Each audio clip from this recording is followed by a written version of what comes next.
Tidak bisa rasanya kita meremehkan seorang Habib Rizik dengan mengatakannya tidak level dengan presiden. Apalagi nanti ada perspektif pihak lain, justru presiden yang tidak level dengan Habib Rizik. Bagaimana kalau dibalik begitu?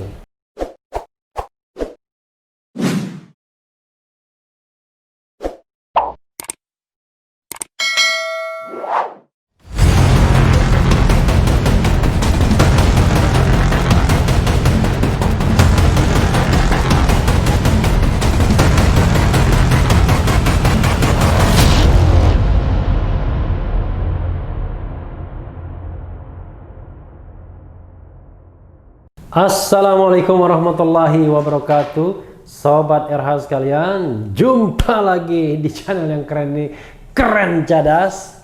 Kali ini saya masih mau mengubur Habib Rizik. Tidak habis-habis Habib Rizik Sihab ya. Kita lihat ya. Ini suara.com. Habib Rizik ngegas lagi. Jokowi takut dialog, beraninya main lapor terus. Suara.com. Habib Rizik ngegas lagi, Jokowi takut dialog, beraninya main lapor terus. Habib Rizik Sihab kesal permintaannya berdialog dengan Presiden Jokowi ditolak Istana Kepresidenan. Bahkan Habib Rizik juga ingin berdialog dengan kepolisian Indonesia dan Panglima TNI. Habib Rizik menyatakan ingin mengobrol dua arah dengan Presiden Jokowi, bahkan berdialog selama 24 jam penuh. Habib Rizik menyatakan bahwa tidak ada alasan Jokowi tolak berdialog karena Habib Rizik bukan pemberontak. Habib Rizik pun menjelaskan dirinya bukan musuh polisi, musuh pemerintah dan musuh tentara. Kami bukan pemberontak, musuh pemerintah, musuh tentara, atau musuh polisi. Kami hanya ingin menyuarakan suara rakyat yang selama ini terpendam di jiwa masyarakat Indonesia, kata Habib Rizik Jumat 4/12/2020.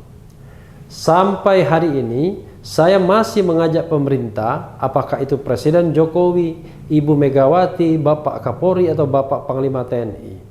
Kami siap untuk berdialog 24 jam, pagi, siang, atau malam, kami siap.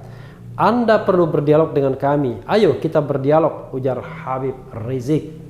Namun bukannya dialog, Habib Rizik merasa malah dipanggil polisi untuk kasus pelanggaran protokol kesehatan pernikahan anaknya beberapa pekan lalu.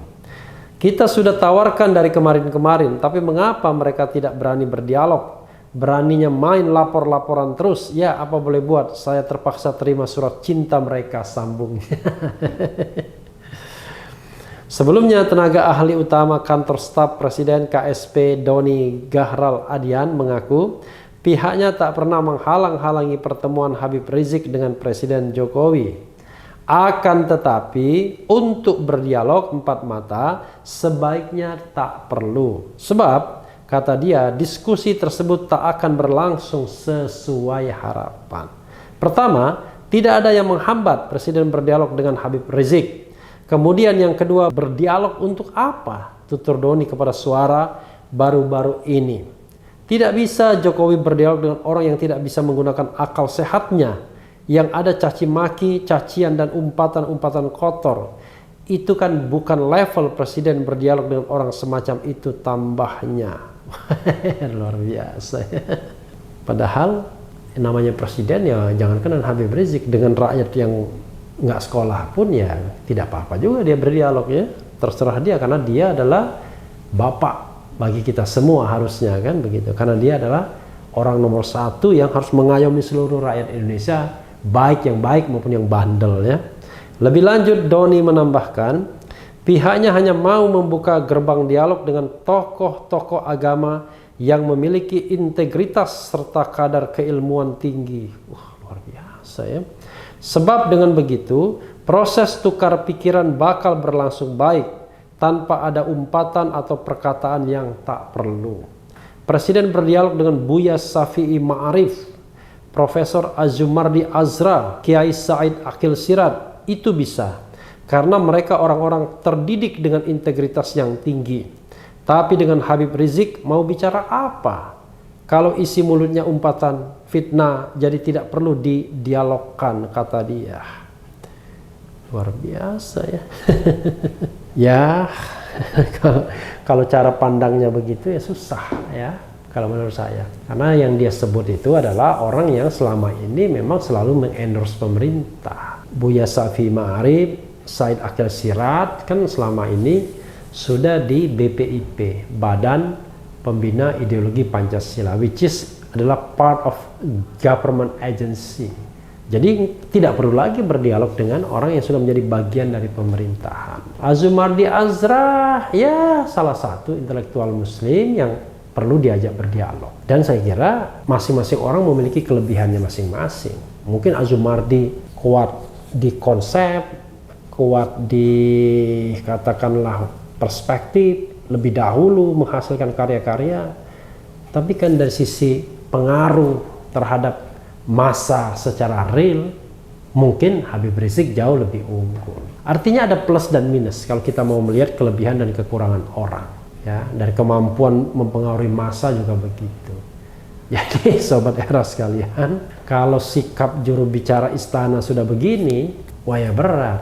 Tapi kita perlu underline, itu bukan suara istana kalau menurut terminologi Muldoko. Karena kata Muldoko, hanya 3 orang yang bisa mewakili istana, yaitu Muldoko sendiri, Sekretaris Kabinet Pramono Anung, dan yang ketiga adalah Menteri Sekretaris Negara Pratikno. Ya hanya 3 orang itu. Jadi omongan Doni Gahral Adian yang teman saya juga, ya kita tidak tahu apakah itu mewakili pemikiran istana atau dia ngarang-ngarang sendiri. Karena sekarang kita harus begitu menggarisbawahinya. Tetapi begini, kita kan juga tidak juga bisa mendelegitimasi seorang Doni ya. Kita juga harus menghargai orang. Ya anggap saja dia menangkap denyut dinamika istana. Kira-kira begitulah suara istana. Karena itu kita terima saja, katakanlah ucapan Doni sebagai sebuah kebenaran bahwa satu, nggak ada yang perlu didialogkan. Kedua, nggak mutu bertemu dengan seorang Habib Rizik. Itu kan yang dikatakan dia. Pertama, not necessary. Kedua, nggak level. Pertama, nggak penting. Kedua, nggak level. Jadi, kalaupun penting bertemu, levelnya bukan level Habib Rizik.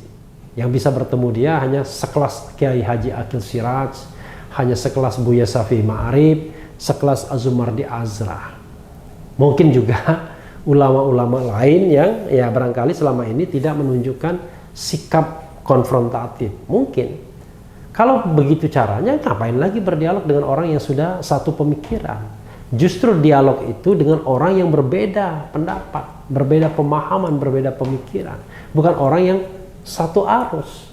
Kalau satu arus namanya bukan dialog ya, namanya ya curhat atau dua monolog ya, atau ya bincang-bincang biasa saja. Tapi dialog ini yaitu menemukan sebuah menyambungkan sebuah percakapan yang tidak nyambung, makanya perlu berdialog.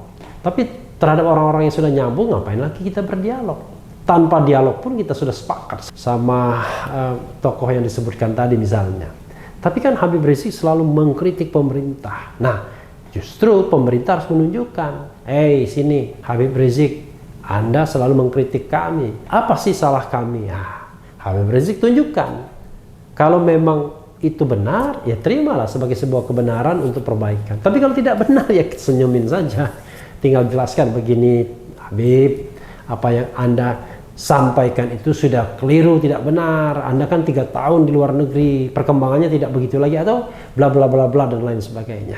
Tapi kan untuk itu juga jangan lupa seorang Habib Rizik juga kan mengikuti dinamika dan perkembangan ketatanegaraan di Republik ini walaupun di Arab Saudi. Era sekarang dimanapun kita berada kita bisa berkomentar. Justru ketika di luar negeri kita lebih banyak tahu karena tidak diganggu oleh hal-hal teknikal seperti macet di jalan, meeting sana, meeting sini, sehingga kita tidak fully berkonsentrasi untuk belajar dan mengamati atau mengetahui dinamika atau perkembangan yang ada. Jadi sobat era sekalian, menurut saya apa yang disampaikan Doni Gahral Adian terlalu merendahkan menurut saya seorang Habib Rizik ya. Bagaimana mungkin kita merendahkan orang yang disambut pulangnya oleh jutaan orang? Ya, katakanlah soal angka saya tidak mau berdebat. Mungkin ada versi yang mengatakan ratusan ribu, ada versi yang mengatakan jutaan. Kalau Babe Ridwan Saidi mengatakan 5 juta, ya itu persepsi masing-masing. Tapi yang jelas belum ada tokoh yang disambut seperti itu, yang kedatangan begitu antusiasnya orang. Lalu juga satu hal lagi, ketika dia mengundang 100 tokoh dalam peringatan 212, tokoh-tokoh yang diundang juga dari latar belakang yang beragam.